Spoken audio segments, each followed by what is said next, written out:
सुप्रभात विद्यार्थियों। आज हम कक्षा 7 के लिए वसंत भाग 2 पाठ्यपुस्तक से पाठ 2 पढ़ेंगे, जिसका नाम है दादी माँ, जिसके लेखक है शिव प्रसाद सिंह। तो आइए शुरू करते हैं।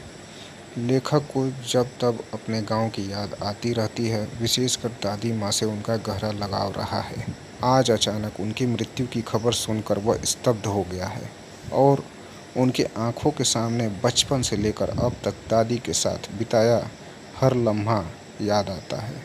यानी लेखक को पत्र के माध्यम से यह सूचना मिली कि उसकी दादी माँ का देहांत हो गया है, तो वह उनकी यादों में दुखी हो जाता है और उन दिनों को याद करता है, अपने बचपन के दिनों को याद करता है जो दिन उन्होंने अपनी दादी माँ के साथ बिताए।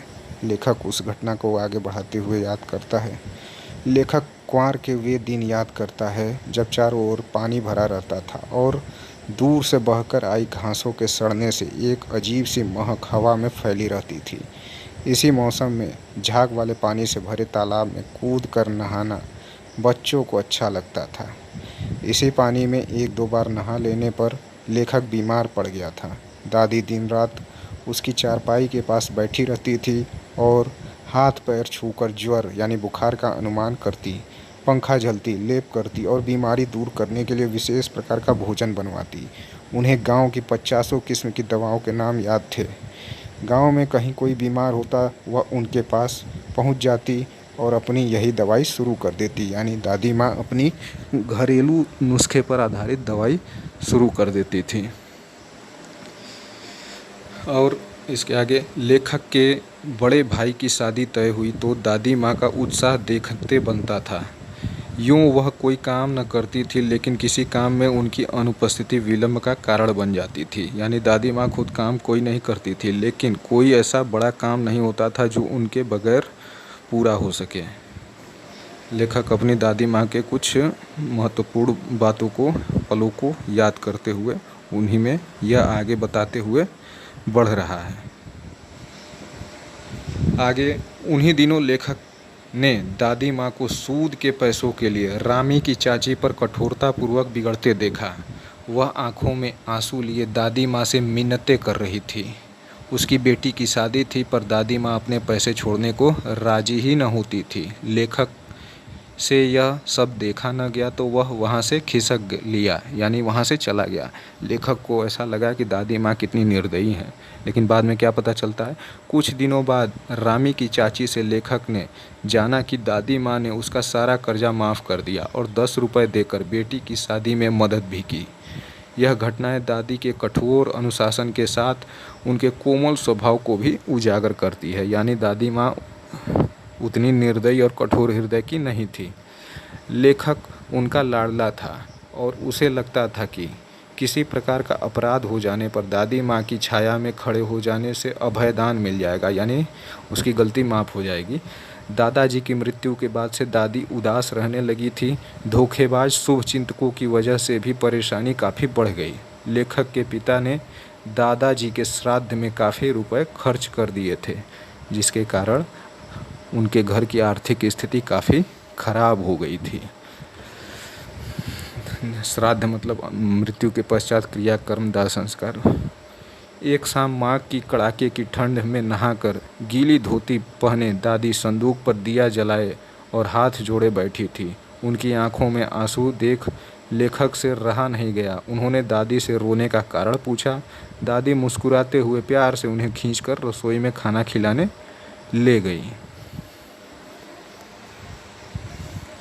अगले दिन लेखक ने देखा दादी माँ ने दादाजी की दी हुई निशानी सोने के कंगन संदूक से निकालकर पिताजी को दिए, यानी लेखक के पिताजी को दिए, ताकि वह कर्ज चुका सके। लेखक को दादी माँ किसी देवी से कम नहीं लगती थी। लेखक अतीत से वर्तमान में लौट आया। बड़े भाई का लिखा पत्र अब तक उसके हाथों में काँप रहा था और वह यकीन नहीं कर पा रहा था कि दादी माँ सचमुच नहीं रही। उसे यकीन नहीं हो पा रहा था कि दादी माँ की मृत्यु हो चुकी है। शब्द अर्थ बच्चों आप पाठ्यपुस्तक में देख लीजिएगा और उसे अपनी कॉपी में लिख लीजिएगा। प्रश्न अभ्यास देखते हैं। प्रश्न 1, लेखक को अपनी दादी माँ की याद के साथ साथ बचपन की और किन किन बातों की याद आ जाती है। उत्तर, लेखक को अपनी दादी माँ की याद के साथ साथ बचपन की निम्नलिखित बातों की याद आ जाती है। पहला, मित्रों के सामने प्रसन्न करने वाली बातें बोलना व पीठ पीछे मजाक उड़ाना। दूसरा, क्वार के महीने में झाग वाले पानी से भरा जलाशय। तीसरा, ज्वर का चढ़ना। और चौथा, किशन भैया की शादी। लेखक के बड़े भाई थे जिसमें दादी माँ काफ़ी उत्साहित थी, प्रसन्न थी।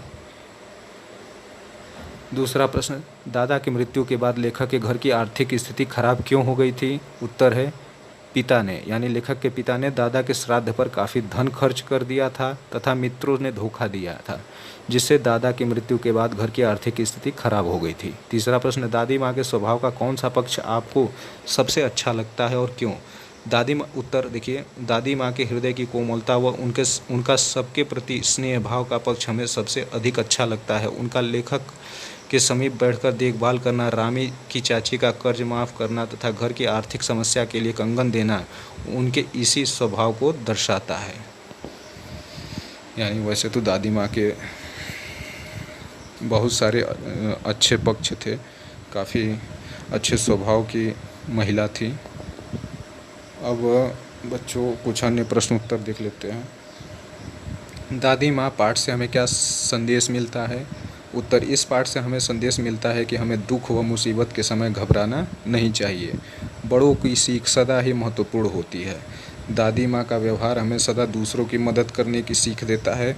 हमें यह भी संदेश मिलता है कि हमें सदा सोच समझ कर व अपनी हैसियत के अनुसार ही खर्च करना चाहिए, यानी ज़रूरत से ज़्यादा कभी भी खर्च नहीं करना चाहिए, क्योंकि लेखक के पिता ने जब खर्च किया था ज़रूरत से ज़्यादा तो घर की आर्थिक स्थिति खराब हो गई, जिससे सोने का कंगन बेचना पड़ा। प्रश्न दूसरा देखते हैं। दादी माँ पाठ का शीर्षक कहाँ तक उचित है? शीर्षक की सार्थकता स्पष्ट करो।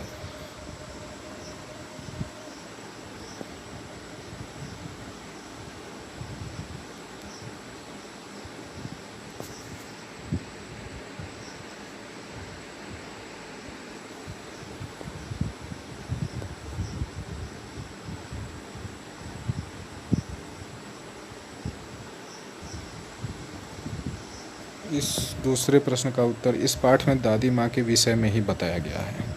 लेखक के बचपन में दादी के साथ बिताए गए पलों को, दादी माँ के परोपकारी स्वभाव को, परोपकारी मतलब दूसरे पर उपकार करने वाला, दादी माँ के परोपकारी स्वभाव को व दादी माँ का प्रेरणा देने वाले स्वभाव को बताया गया है। प्रेरणा देना मतलब मोटिवेट करने वाले नेचर, इसलिए पाठ का यह शीर्षक उचित है। तो विद्यार्थियों, आप इस पाठ को पूरी तरह से 2-3 बार पढ़ लीजिएगा और प्रश्न अभ्यास कर लीजिएगा। साथ में पाठ में दिए गए कठिन शब्दार्थ को भी ज़रूर लिख लीजिएगा। धन्यवाद।